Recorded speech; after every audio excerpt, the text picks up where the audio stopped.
Génesis capítulo 11. Y vamos a estar viendo una historia de dos proyectos, dos grandes proyectos. El proyecto del hombre y el proyecto de Dios. Y cómo a veces cuando nosotros tenemos nuestros propios proyectos y no consideramos el proyecto de Dios para nuestras vidas, la cosa no sale como debería o como tendría que ser. Entonces, ¿qué es lo que quiero que veamos hoy? ¿Qué es lo que nos habla este pasaje que nuevamente, a pesar de que tenemos una historia muy conocida, nuevamente incluye en Génesis? ¿Qué es lo que nos sobra en Génesis? Ahora sí, han estado prestando atención los últimos domingos. Lo que nos sobra son genealogías, hay genealogías por todos lados. Y tenemos algunas genealogías hasta repetidas, pero está bueno porque cuanto más genealogías tenemos, y hay algunas que empiezan como a... Che, pero ya hablamos de esto. De lo que más terminamos aprendiendo son de las diferencias entre ellas, pero ya vamos a llegar a eso. Entonces, básicamente, y les cuento esto antes de leer el texto, así podemos ir ya masticando esto. Mientras la humanidad tenía un proyecto de hacerse para sí mismos un gran nombre, pero ese gran nombre les llevaría a su destrucción, Dios tenía un mejor proyecto, el de engrandecer el nombre de una familia que Él había elegido, a través de la cual vendría la bendición a toda la humanidad. Entonces nosotros vamos a ver también esta historia de la humanidad teniendo un proyecto para engrandecer también su nombre, pero Dios tenía un plan diferente. Y leemos, a partir del versículo 1, dice: toda la tierra hablaba la misma lengua y las mismas palabras. Según iban hacia el oriente, hallaron una llanura en la tierra de Sinar y se establecieron allí. Y se dijeron unos a otros: vamos, fabriquemos ladrillos y cosámoslo bien. Y usaron ladrillos en lugar de piedra y asfalto en lugar de mezcla. Y luego dijeron: vamos, edifiquémonos una ciudad y una torre cuya cúspide llegue hasta los cielos. Y hagámonos un nombre famoso para que no seamos dispersados sobre la superficie de toda la tierra. Pero el Señor descendió para ver la ciudad y la torre que habían edificado los hijos de los hombres. Y dijo el Señor: son un solo pueblo y todos ellos tienen la misma lengua. Y esto es lo que han comenzado a hacer, y ahora nada de lo que se propongan hacer les será imposible. Vamos, bajemos y confundamos allí su lengua para que ninguno entienda el lenguaje del otro. Así el Señor los dispersó desde allí sobre la superficie de toda la tierra, y dejaron de edificar la ciudad. Por eso la ciudad fue llamada Babel, porque allí el Señor confundió la lengua de toda la tierra, y de allí el Señor los dispersó sobre la superficie de toda la tierra. Estas son las generaciones de Sem. Acá comienza la genealogía. Sem, que era hijo de, ¿se acuerdan de? Noé. Tenía 100 años y fue padre de Arfaxad.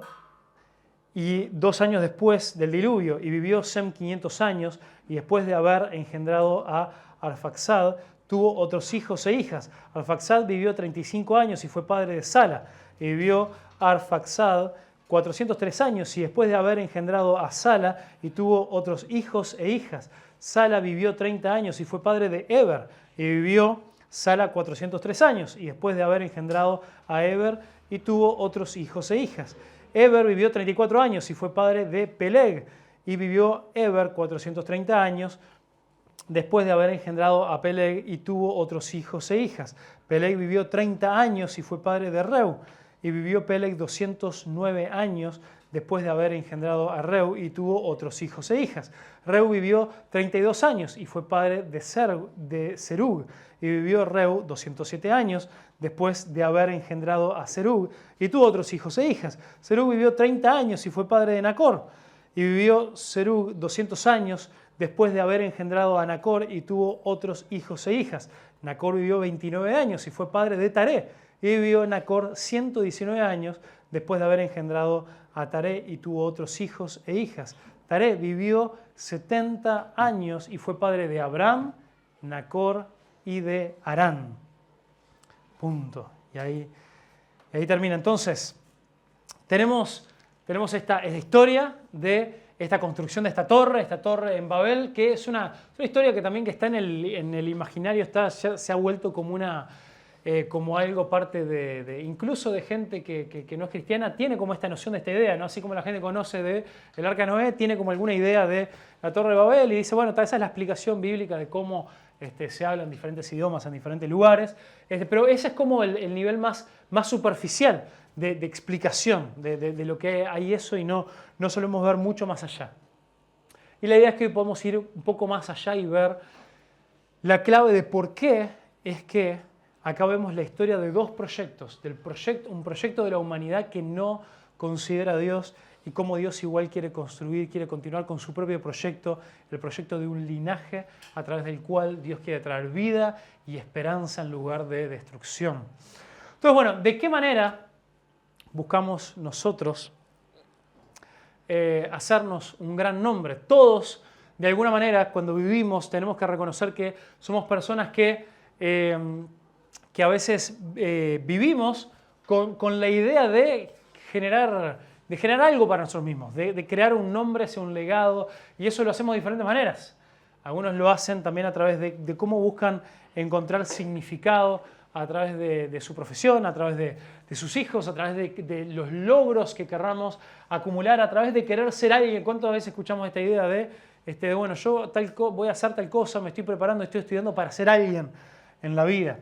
Y eso tampoco, si bien es algo sano poder estudiar, buscar la superación, buscar salir de la mediocridad, pero esta idea de a veces de ser alguien en la vida es esta misma idea también de querer hacer un nombre para nosotros, y vemos que esto es lo que hacen esta gente, ¿no? Dicen, y hay varios detalles acá que podemos ir encontrando. Esto sucede, bueno, cómo la humanidad se empieza a formar y se empieza a dirigir a lugares después del relato del diluvio que terminamos de ver en Génesis 9. ¿Y qué es lo que nos dice acá? Dice que ellos según iban hacia el oriente, y esto es bastante relevante porque en Génesis, cuando la gente se dirige hacia el oriente, siempre hacia el oriente es otra forma de decir hacia el este, ¿no? Siempre es una imagen, principalmente en Génesis, de alejarse de Dios. ¿Cómo sabemos? Bueno, al término de Génesis 3, donde se relata el primer pecado, Adán y Eva, nos dice que cuando fueron echados Adán y Eva del huerto del Edén, se fueron hacia el oriente. Y fue en el acceso al oriente del huerto del Edén donde Dios puso también esos querubines para guardar la entrada al oriente, porque hacia ahí también se fueron Adán y Eva y hacia ahí continuaron. Pero después también, la siguiente generación, en el capítulo 4, donde se da ese primer asesinato, donde se empieza a demostrar esto que hemos visto en las diferentes historias, de cómo se iba comprobando una y otra vez que una vez que el pecado tomó control de los corazones de la humanidad, la intención del hombre era hacer el mal todo el tiempo, o la disposición del corazón del hombre era hacer el mal. Lo vemos también ahí. Vemos que después de ese primer asesinato en Génesis 4, Caín, después de asesinar a Abel, se dirige nuevamente hacia el oriente. Y es hacia ahí también donde él comienza a establecerse y a hacer ciudades, etcétera, etcétera, etcétera. Entonces, siempre aparece ahí como esta idea de un lugar de lejanía y de apartarnos de Dios. Y se iban yendo hacia el oriente, allá en una llanura en la tierra de Sinar, que es donde después se va a establecer también Babilonia. Y Babilonia siempre es referida como la ciudad del oriente. Y es algo extraño porque cuando hablamos después del pueblo de Israel, no les queda directamente hacia el este, porque hacia el este lo que queda es el desierto ahí de Arabia.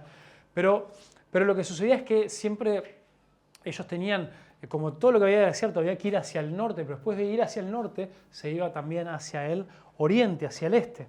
Y vemos también cómo este lugar de Babel es también el comienzo de esta civilización de Babilonia. Babilonia es la misma raíz, la misma palabra, y por eso también con aquel personaje que habíamos visto la última vez que estuvimos en Génesis de Nimrod, vimos también que fue el fundador de Babilonia. ¿Y cómo lo hizo? Bueno, también a través de este comienzo de Babel. Entonces vemos también esta generación que después de la limpieza que se había dado también de esta purificación de, bueno, este borrón y cuenta nueva con Noé, con sus hijos, con su familia, incluso también a través de sus descendientes, vemos como el pecado ya era una realidad en el corazón del hombre que iba a continuar, y por eso Dios dijo, bueno, yo prometo no destruirlos más, porque justamente, y ahí vuelve a repetir, porque veo que la intención del corazón del hombre es hacer mal todo el tiempo. Por lo tanto, no es algo que funcione el destruir la humanidad. Voy a tener que ofrecer otra solución. Y cuando se establecen ahí, se dijeron nosotros, vamos, fabriquemos ladrillos y cosámoslo bien. O sea, pasaron de utilizar piedras para la construcción al descubrimiento del ladrillo, algo que en ese entonces era un tremendo avance tecnológico. Y después usaron ladrillo en lugar de piedra y asfalto en lugar de mezcla. Cuando habla de mezcla, se refiere bueno, a lo que es el barro, justamente para poder unir. Y el asfalto, si bien a nosotros no suena, el asfalto es algo que se usa ahora para construir la calle, como lo que lo tenía en ese momento. Bueno, pero en ese momento se usaba una versión primitiva que justamente está comprobado por la arqueología y también por lo que sigue pasando hoy en día, de que ya había lugares naturales donde salía de la tierra algo medio como un producto del petróleo, digamos, que tenía también como esas sustancias también pegajosas que se mezclaba con algunas otras cosas para hacer esta versión bastante primitiva del asfalto, algo que eran, bueno, esto era realmente, por eso acá le puse acá entre paréntesis, le puse acá escrito, era el desarrollo de la tecnología, de empezar a poder crear cosas con mayor sofisticación. ¿Esto es algo bueno o es algo malo? Bueno, es algo bueno, pero a ver, yo les pregunto, bueno, no sé, para nosotros, ¿el Internet es algo bueno o es algo malo? Depende. Entonces, cuando nosotros, cuando el avance de la tecnología, el desarrollo de cosas, y para todos nosotros, y tanto también para ese momento, son herramientas, incluso son cosas que también que surgen no solamente de los recursos naturales que Dios nos ha dado, pero también del ingenio que Dios le ha dado a las personas para crear, para innovar, que en sí mismos son cosas. Y las cosas en sí mismas no necesariamente son buenas o malas. Lo que termina determinando, iba a decir ahora la redundancia, pero no es redundante, lo que determina si algo bueno o si es algo bueno o es algo malo, es el uso que nosotros le damos. Es el uso el que nosotros le damos. Y tanto Adán y Eva, como después también a esta familia que quedó luego del diluvio, Dios le repitió a la familia después del diluvio el mismo mandamiento que era multiplicados y llenad la tierra, fructificados, llena la tierra. Entonces, el comenzar a fabricar ladrillos y al descubrir el asfalto, mejores herramientas de construcción, ¿podía ser algo bueno y útil para llenar la tierra? Por supuesto. Por supuesto podía ser algo tremendamente útil. Pero ¿qué es lo que se dijeron después? Luego dijeron, vamos, edifiquémonos una ciudad, una torre cuya cúspide llegue hasta los cielos. Y acá esta es la definición del proyecto. ¿Cuál es el proyecto de estos hombres? ¿Cuál es el proyecto que ellos habían determinado? Edificar una ciudad con una torre que llegue hasta los cielos. Hasta ahí podríamos todavía considerarlo como un proyecto neutro, porque ahí están hablando de hacer una cosa. Pero ¿qué es lo que aparece después? Y hagámonos, y claramente está conectado con esto de hacer una gran ciudad, porque el mandamiento de vayan y llenen la tierra iba a implicar de que por mucho tiempo no iba a haber un gran nada, no iba a haber una gran ciudad, no iba a haber una gran torre, porque el objetivo era poder llenar la tierra. Era ese dispersarnos para poder llegar a todos los rincones de la tierra. Pero ¿cuál parece ser el objetivo de tener una gran ciudad con una gran torre? Hagámonos un nombre famoso. Entonces, acá aparece el objetivo de este proyecto. Este proyecto de esta humanidad que se encontraba acá post-diluvio tiene un objetivo, este proyecto, y era hacerse un gran nombre, que ellos pudieran engrandecer su propio nombre, era hacerse famosos, y se hacían famosos a sí mismos, y eran ellos los habitantes de la tierra, porque todavía no se habían dispersado. ¿Entre quiénes estaban haciendo el autobombo? Entre ellos mismos. Era como, che, qué genio que sos, no, la verdad somos unos fenómenos, mirá qué bien, andamos volando.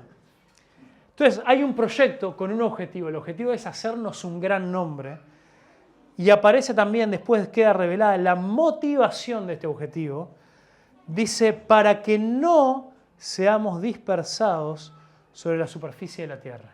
O sea que ellos tenían claro cuál era el objetivo de Dios.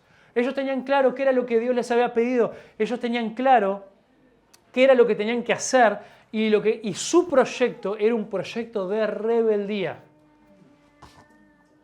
Su proyecto y su objetivo era un objetivo que en el corazón, en el centro, lo que tenía era la rebeldía humana, es decir, Dios nos pidió algo y nosotros vamos a hacer completamente lo opuesto. Y nosotros vamos a unar fuerzas para poder decirle a Dios en la cara, no, vos nos pediste que llenemos la tierra, claramente adorándote, siguiéndote para esparcir, para llenar la tierra de todo lo que es bueno, todo lo que es agradable, de tu presencia, pero nosotros nos vamos a juntar para hacer de nosotros nuestro gran nombre, el dispersarnos y llenar la tierra para llenar la tierra del nombre de Dios. Pero ahora vamos a quedarnos todos juntos en un solo lugar para hacer que nuestro nombre sea grande y así poder cumplir con nuestros objetivos y no con los tuyos. Entonces, esto va directamente en contra del mandamiento que Dios les había dado. Y aparte también recordemos que cada vez que Dios le mandó esto, tanto a Adán y Eva como después también a la familia de Noé luego del diluvio, no solamente era un mandato, está expresado en manera de bendición. Adán y Eva le dijo, y los bendijo con las siguientes palabras: multiplíquense, fructíferen y llenen la tierra. Es un mandamiento, pero que él especifica que iba a ser de bendición para ellos y para todo el mundo. Entonces, ¿qué es lo que hay detrás de esto? ¿Cuál es el pecado? Primero vemos, dentro de este pecado está, vamos a ver cómo lo puedo... Acá tenemos la autoglorificación.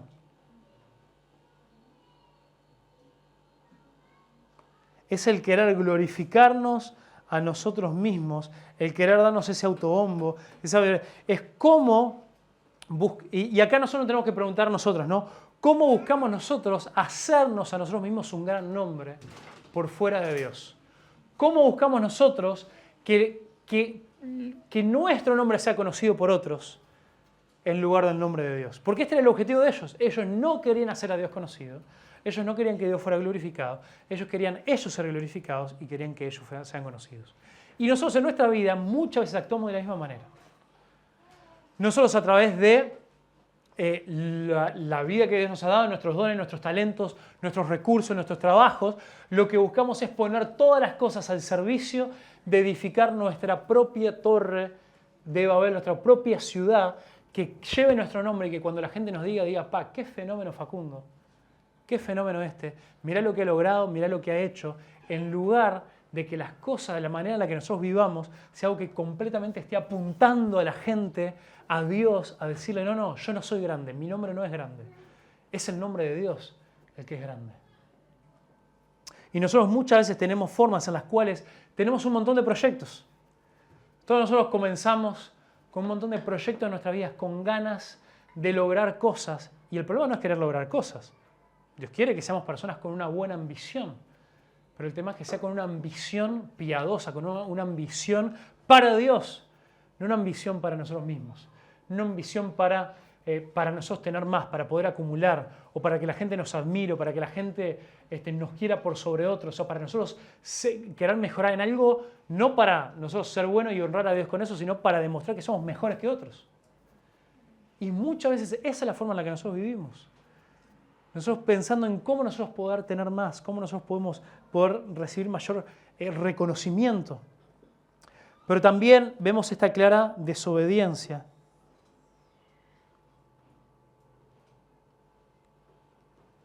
Y acá, y nosotros recién decíamos, ¿no? ¿Por qué ellos sabían que lo que estaban haciendo era una desobediencia al mandato de Dios? Porque dicen que su motivación era no ser dispersados. Esto no hubiera sido una preocupación si ellos no hubieran sido conscientes que era lo que Dios les estaba pidiendo, que se dispersaran. Entonces, esto me parece una buena prueba para nosotros poder examinar nuestras motivaciones. ¿Cómo puedo saber yo, con lo engañoso que es mi corazón, si yo las cosas que las estoy haciendo para engrandecer mi propio nombre?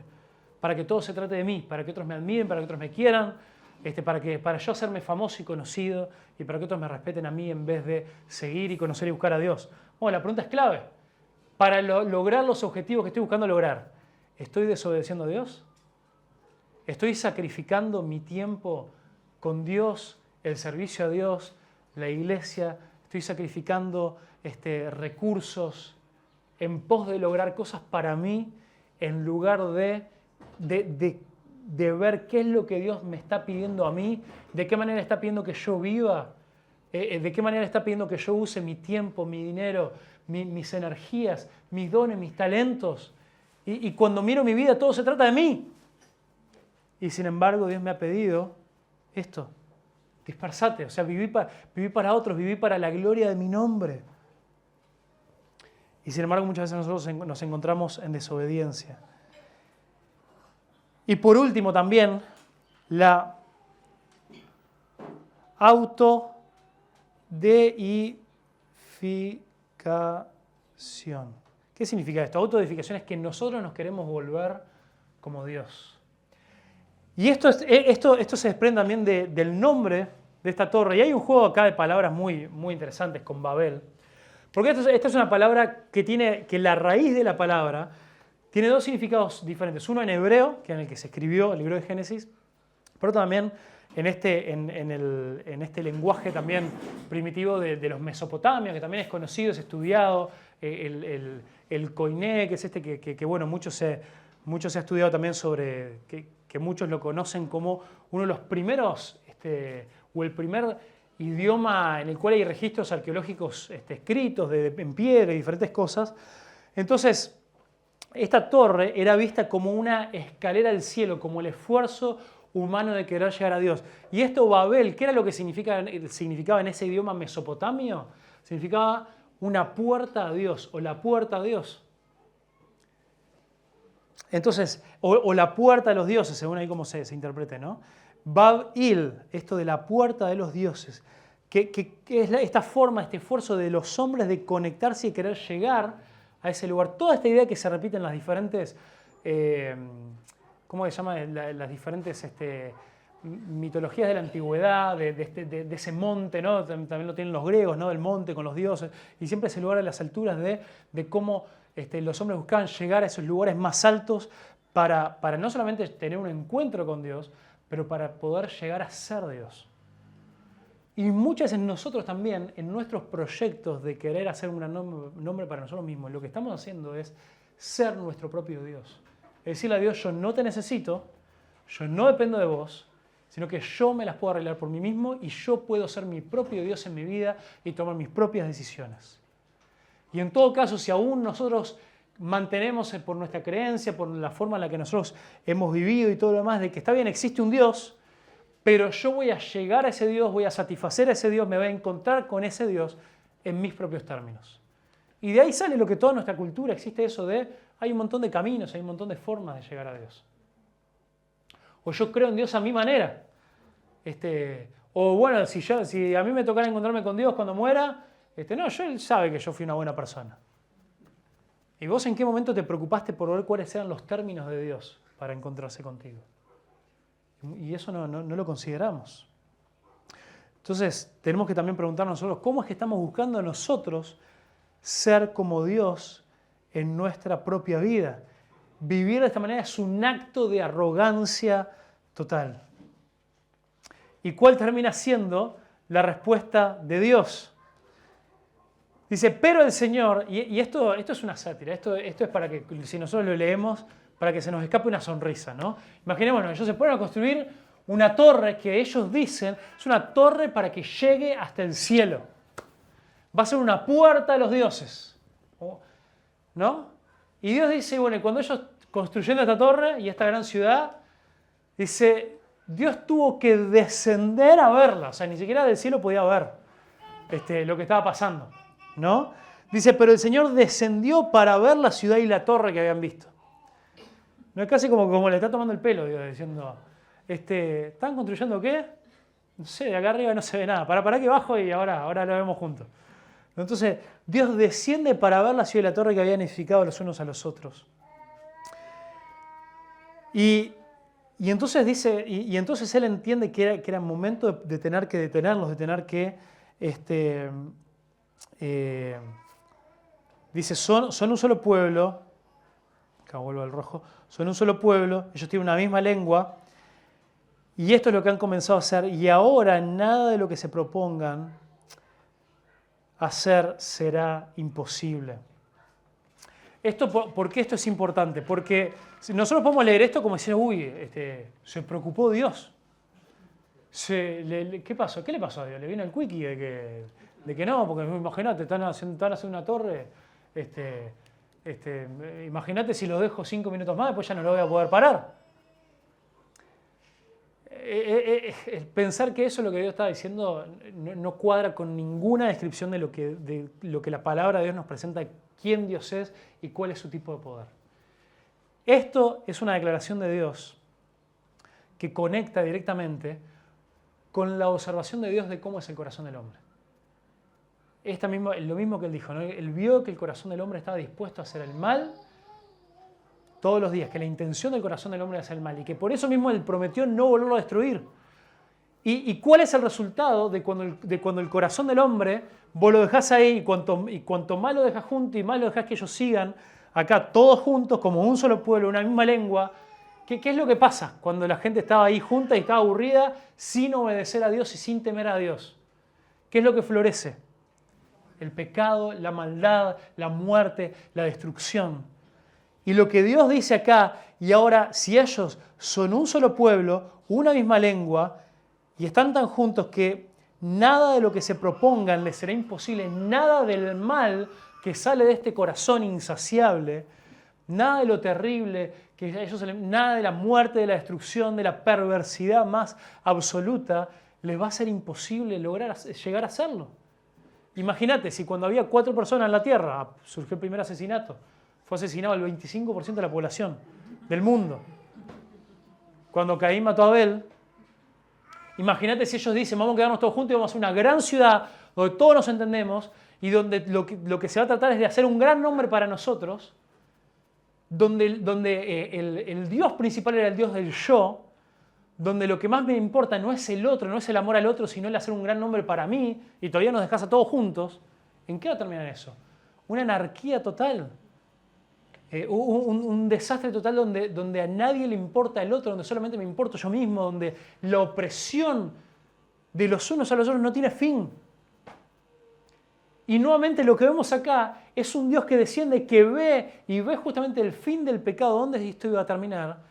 Dice, lo peor que a esta gente le puede pasar es que yo les permita continuar con su proyecto. Porque claramente no van a llegar al cielo. Claramente no van a poder ser como Dios. Pero de lo que sí nadie los va a poder detener es de terminar destruyéndose a ellos mismos.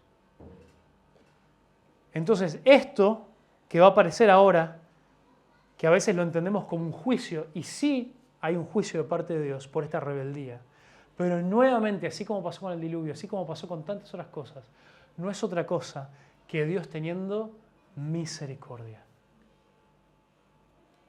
¿Y qué era mejor para este mundo?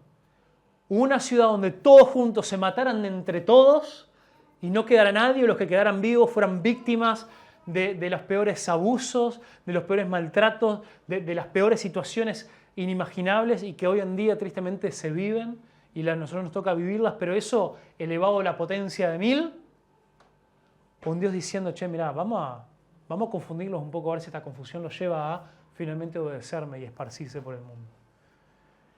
Entonces él dice, bajemos y confundamos, y acá hay este juego de palabras que en hebreo, esta palabra confusión tiene también la raíz de la palabra Babel, para que ninguno entienda el lenguaje del otro. Así el Señor los dispersó desde allí. Y nuevamente Dios había dicho que el dispersarse, que el llenar la tierra, era no solamente un mandamiento, pero una bendición. O sea que este juicio de él también era forma de llevarlos a algo que él había dicho que iba a ser bueno para ellos. Y la ciudad fue llamada Babel porque el Señor confundió la lengua de toda tierra y así el Señor los dispersó sobre la superficie. Entonces, en este punto de la historia humana, parece haber llegado a otro callejón sin salida, ¿no? Nuevamente, cuando las personas se juntan, todo un desastre, nuevamente tiene que venir Dios, tiene que intervenir con juicio, pero también un juicio que es misericordioso, un juicio en el cual hay gracia. ¿Y qué onda con esto? ¿En qué va a terminar esto? ¿Va a ser esto un ciclo interminable? ¿Acaso no hay esperanza Si ya pasamos hasta por un diluvio y ahora pasamos por una dispersión.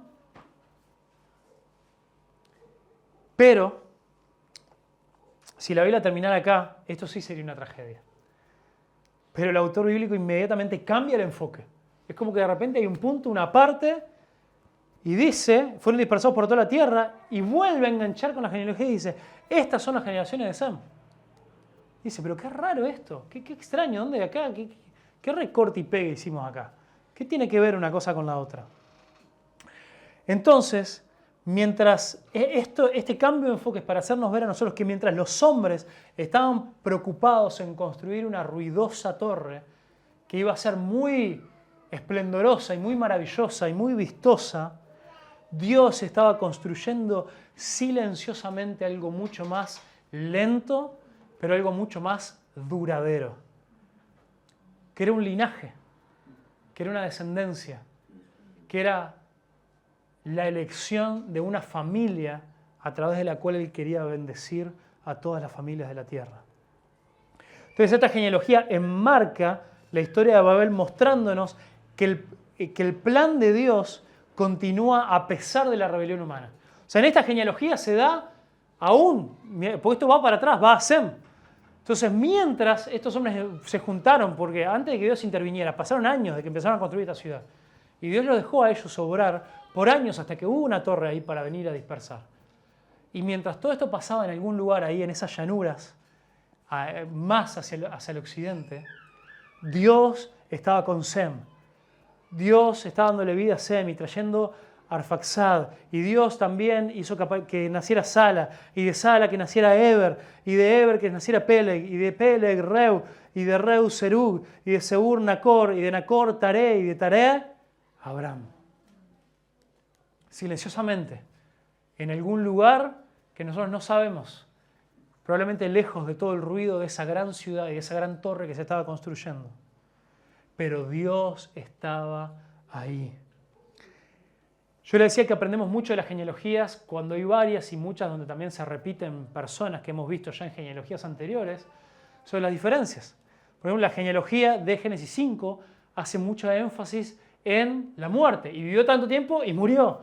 Y murió, y murió, y murió, y murió, y murió. Porque nos está mostrando que el fin del pecado es la muerte. Y cómo también la simiente de la serpiente solamente trae a la muerte. Pero acá nos está hablando de la simiente de este linaje que Dios está preparando para traer vida y esperanza al mundo a través de la familia que Él había elegido para ser de bendición a toda la tierra.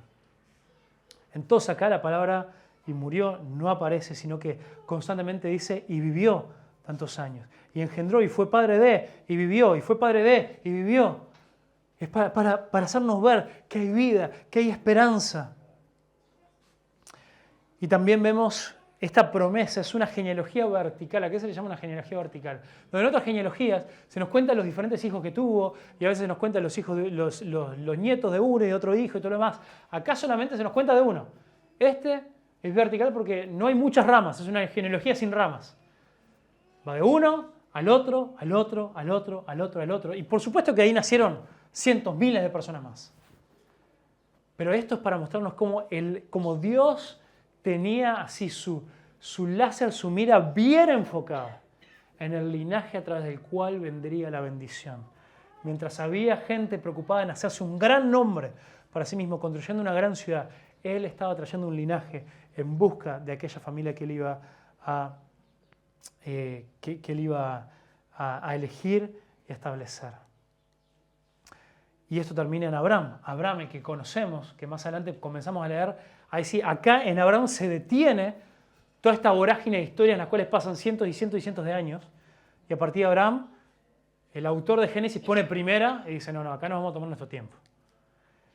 Y nos queda una prédica más de Génesis 11, que vamos a ver un poquito más de la historia de Taré, el padre, y de Abraham en el final del versículo 11. Pero es interesante que también esta historia termina con un final abierto a la fe y a la necesidad de la fe. ¿Por qué? Porque cuando se presenta a Abraham, ahí al final del capítulo 11, eso va a ser igual el énfasis del domingo que viene, pero nos aclara que la esposa de Abraham era Sarai, y lo primero que nos dice es que Sarai no podía tener hijos. Y uno dice, pero esta genealogía donde justo el 10º descendiente de Sem era Abraham. Y acá y esta es la descendencia a la cual Dios iba a traer, la simiente de la mujer, que va a traer victoria, que va a traer vida, que va a traer bendición para todos nosotros. ¿Y qué pasa con todo esto? ¿Cómo que no podía tener hijos? Bueno, ¿por qué? Porque ahí es donde Dios va a empezar a hacer su obra de maneras inimaginables. Y donde es importante que nosotros también aprendamos que tenemos que depender y somos llamados a depender de las promesas de Dios. Y ahí es que Dios le hace una promesa a Abraham y le dice, vení, deja tu tierra y de tu parentela y andá a la tierra que yo te voy a mostrar. ¿A cuál? No importa, la que yo te muestre. Vos vení, seguime. Y yo te bendeciré. ¿Y qué le dice? Te bendeciré y te daré... ¿Cómo? Será bendición, pero le dice algo antes. Y le dice, y haré de ti un gran nombre. ¡Ja! Los hombres que se juntaron en Babel a hacer una gran ciudad, con una gran torre que llega hasta el cielo, porque su motivación era, su propósito era hacer para ellos un gran nombre. Y Dios dijo, vos no te preocupes de vos hacer un gran nombre. Aquel nombre que tiene que ser grande es el mío, y si vos te ocupás de mí y de obedecerme y de seguirme, yo te voy a dar un gran nombre. Abraham, quien lo único que hizo fue escuchar a Dios y seguirlo, y para seguirlo, ¿qué fue lo que tuvo que hacer? Tuvo que dejar la tierra, y él tuvo que cumplir con este mandamiento de ir hacia los confines de la tierra. Dios le dijo, yo voy a hacer de ti un gran nombre, te voy a dar un gran nombre, y vos vas a ser de bendición a todas las familias de la tierra. Qué hermoso contraste entre cuando vos tenés tu propio proyecto, vos querés lograr las cosas en tus propias fuerzas, y humanamente hablando puede parecer que estás logrando cosas que parecen impresionantes. Con tu trabajo, con tus estudios, con un título, con la forma en la que vos vas consiguiendo cosas materiales, o con la reputación que vos te vas haciendo con otros, o con hacerte conocer como que vos sos una gran persona y que vos sos una persona que hace muchas buenas obras y que ayuda a otros, y que etcétera, etcétera, etcétera. Pero la pregunta es, ¿vos estás viviendo para hacer de vos, para hacer crecer tu gran nombre o el gran nombre de Dios? Y eso es lo que va a marcar la diferencia. Y por último, vemos cómo en Hechos capítulo 2, cuando desciende el Espíritu Santo, que una promesa que Jesús le había dado a los discípulos, quédense en Jerusalén hasta que descienda sobre ustedes el Espíritu Santo y le va a dar poder para ser mis testigos hasta los confines de la tierra. Acá también, ¿cuál era el mandamiento de Jesús para sus discípulos? Vayan a toda la tierra y llenen la tierra. Ahora sean fructíferos espiritualmente, multiplíquense espiritualmente. Y eso iba a ser difícil porque ahí estaban en un mundo en el cual ya no se entendían todos. ¿Cómo iban a ser los discípulos, pescadores del mar de Galilea, para poder llegar hasta los confines de la tierra? Y nos dice ahí que desciende el Espíritu Santo, ¿y qué es lo que empieza a pasar? En Pentecostés es una fiesta donde habían venido las naciones a Jerusalén. Ahí todos pudieron comenzar a escuchar el Evangelio, la historia y el mensaje de Jesús en su propia lengua. Porque el Espíritu Santo obró en ellos para que todos pudieran hablar en las lenguas de otros extranjeros que estaban ahí que no podían entender. Y vemos en Hechos 2 la inversión de lo que sucede en la Torre de Babel. En la Torre de Babel todos son confundidos y dispersados. En Hechos 2, cuando Dios viene a tomar control de la situación, cuando Dios viene a dar poder para que todos le conozcan, para hacer su nombre grande entre las naciones, en un lugar donde había mucha confusión, Él trae orden y Él trae entendimiento con el propósito de que el nombre de Jesús sea conocido, sea levantado y sea esparcido hasta los confines de la tierra. Y de la misma manera es que nosotros somos llamados a ahora nosotros obedecer a nuestro Dios en nuestro llamado de poder llevar nosotros este Evangelio. De nosotros vivir de tal manera en que no estamos viviendo para nuestro propio proyecto personal, sino para el proyecto del reino de los cielos. Y vivir nosotros para el reino de Dios. Y vivir nosotros para llevar el nombre de Jesús y que sea grande hasta los confines de la tierra.